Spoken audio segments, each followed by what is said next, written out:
berani nggak untuk menetapkan data-data yang diserahkan itu sebagai bukti awal dugaan terjadinya pelanggaran pidana terkait dengan suap, korupsi, dan sebagainya yang menyangkut keluarga Pak Jokowi.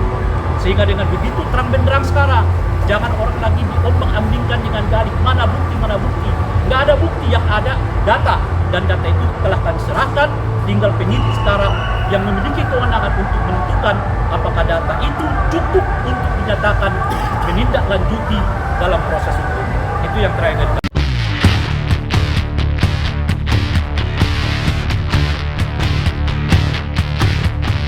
Laporan saya yaitu tahun 2022 dan tahun 2024 karena tentang dugaan korupsi nepotisme dan tindak pidana pencucian uang yang dilakukan oleh Joko Widodo dan keluarganya.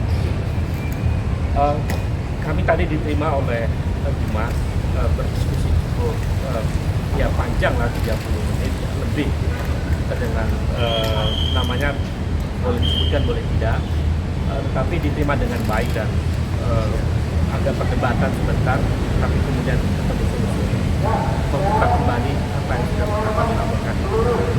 Kemudian kenapa kami datang kembali ke sini? Karena ada konfirmasi yang cukup kuat dari laporan CRT. Jadi sebetulnya laporan kami sebelumnya terkonfirmasi dengan rilis yang disampaikan oleh CRT. Dan kami merumuskan seluruh narasi ini dengan baik. Saya bacakan dulu isinya dan nanti dilanjutkan oleh Agus Dara dan Bung Ray dan kawan-kawan. Ini kami sampaikan kepada Ketua KPK. Perihalnya segera usut tuntas dugaan korupsi Saudara Joko Widodo dan keluarganya. Sebagaimana termaktub dalam Undang Dasar 45 bahwa setiap warga negara memiliki kedudukan yang sama dalam hukum dan pemerintahan sesuai dengan pasal 27 ayat 1 Undang Dasar 45. Atas dasar itu kami bermaksud mengingatkan kembali kepada KPK agar dalam penegakan hukum untuk memberantas korupsi tidak tebang pilih, tidak tumpul ke atas dan tajam ke bawah. Siapapun sama di muka hukum, termasuk mantan Presiden Joko Widodo dan keluarganya. Bahwa KPK berdasarkan undang-undang ditegaskan bahwa dalam menjalankan tugas dan wewenangnya, KPK berasaskan pada kepastian hukum, keterbukaan, akuntabilitas, kepentingan umum, proporsionalitas, dan penghormatan terhadap hak asasi manusia. Dengan dasar itu kami kembali mendatangi KPK agar menjalankan semua proses pemberantasan korupsi sesuai dengan asas-asas yang telah ditetapkan oleh undang-undang, termasuk dalam menindaklanjuti laporan kami 3 tahun yang lalu dan setahun yang lalu tentang dugaan tindak pidana korupsi nepotisme, dan dugaan tindak pidana pencucian uang keluarga Joko Widodo.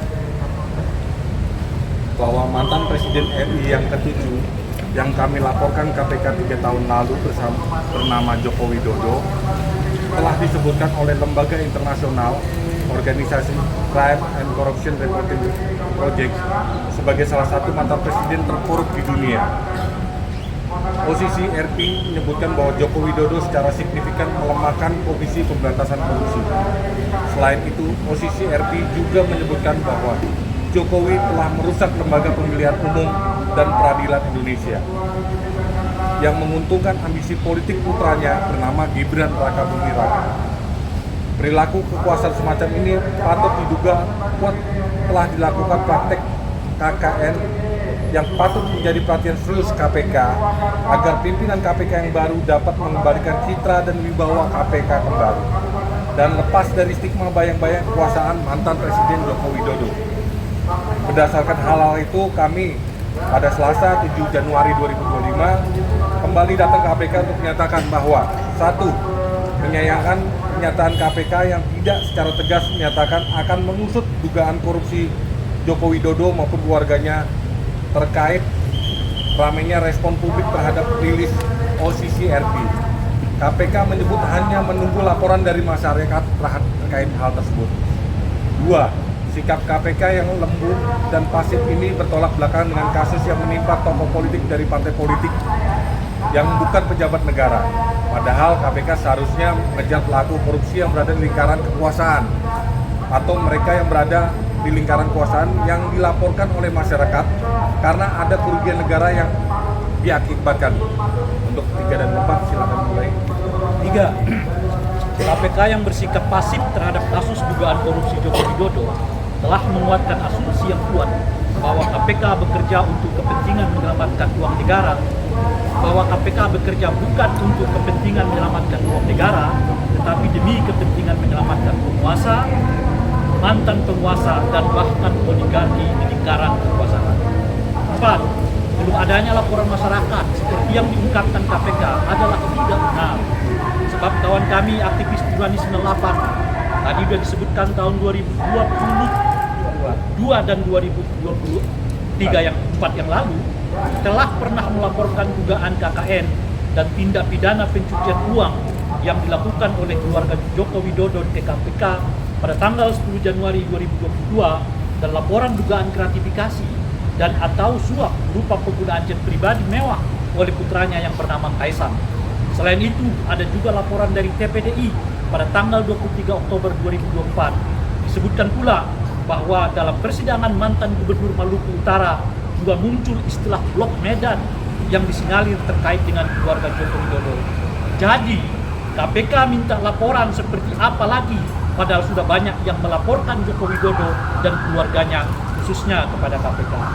Maka dan oleh karena itulah kami dari Eksponen 98 yang tergabung dalam Nurani 98 yang memiliki tanggung jawab moral dan konstitusional pada sejarah reformasi 98 mendesak KPK untuk segera memeriksa harta kekayaan Joko Widodo beserta kekayaan keluarganya, istrinya, anak-anaknya, menantunya, dan saudara-saudaranya dalam 10 tahun terakhir.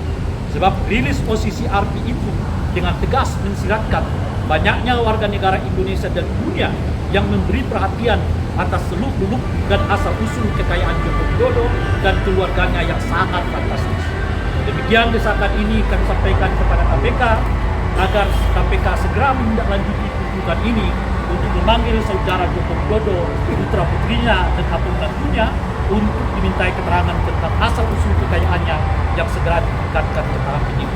Jakarta, 7 Januari 2004, format kami, Nurani 98, Rai Rangkuti, Ubaidillah Batu, Mbai, Ahmad Wakil, Toro, Antonius Danar, Hari Purwanto, Tejo Asmoro, Bowo Santoso, dan nama-nama lain yang belum sempat kami masukkan dalam hati ini. Terakhir yang kami sampaikan itu adalah adanya perdebatan soal mana buktinya ditangkap oleh Pak Jokowi pun juga ditangkap oleh KPK. Perlu kami sampaikan bahwa tidak ada satupun di dunia ini yang bisa membuktikan bahwa Pak Jokowi dan keluarganya itu ya telah melakukan tindak pidana korupsi. Sebab bukti itu hanya bisa ditetapkan oleh penyidik, bukan oleh warga negara biasa seperti kami. Yang bisa disampaikan ini, kami menyampaikan data, tergantung penyidik apakah data itu dianggap menjadi bukti yang sah untuk meningkatkannya ke tahap proses penyidikan atau tidak. Oleh karena itu, jangan lagi sekali-kali kita diombang-ambingkan dengan istilah mana buktinya. Gak ada buktinya, yang ada adalah datanya.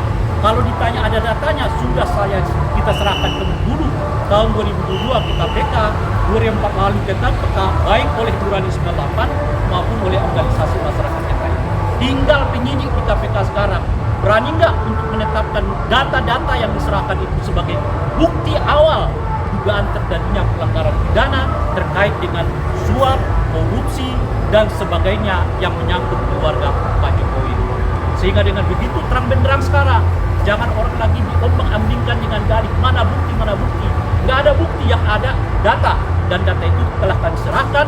Tinggal penyidik sekarang yang memiliki kewenangan untuk menentukan apakah data itu cukup untuk dinyatakan menindaklanjuti dalam proses hukum.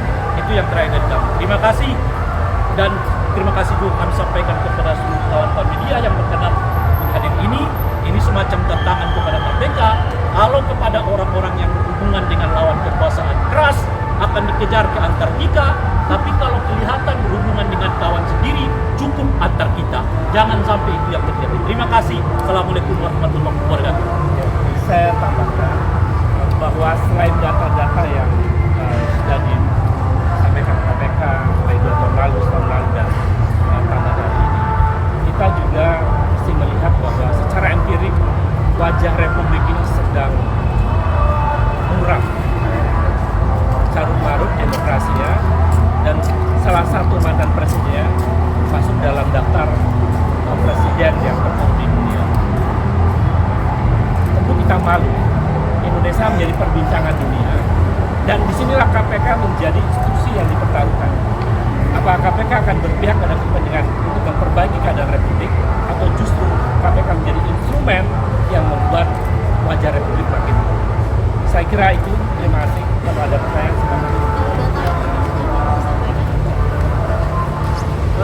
Kalau data, kita ingin meminta kepada KPK untuk mengungkap kembali, mengenal kembali yang sudah pernah kami laporkan, baik tahun 2022 maupun 2024. Lalu kami sampaikan juga bahwa secara nyata di dunia ini, rilis OCCRP itu adalah bukti empirik untuk menjadi pintu KPK menelusuri. Kan kalimat yang sangat jelas di rilisnya OCCRP bahwa Saudara Joko Widodo telah melakukan tindakan yang menggambarkan perilaku korupsi. Melalui apa? Melalui proses-proses yang kemudian memudahkan anaknya untuk mempengaruhi peradilan di MK dan lain-lain. Itu sebetulnya pintu yang bisa menjadi instrumen KPK untuk bisa masuk membongkar yang bersangkutan.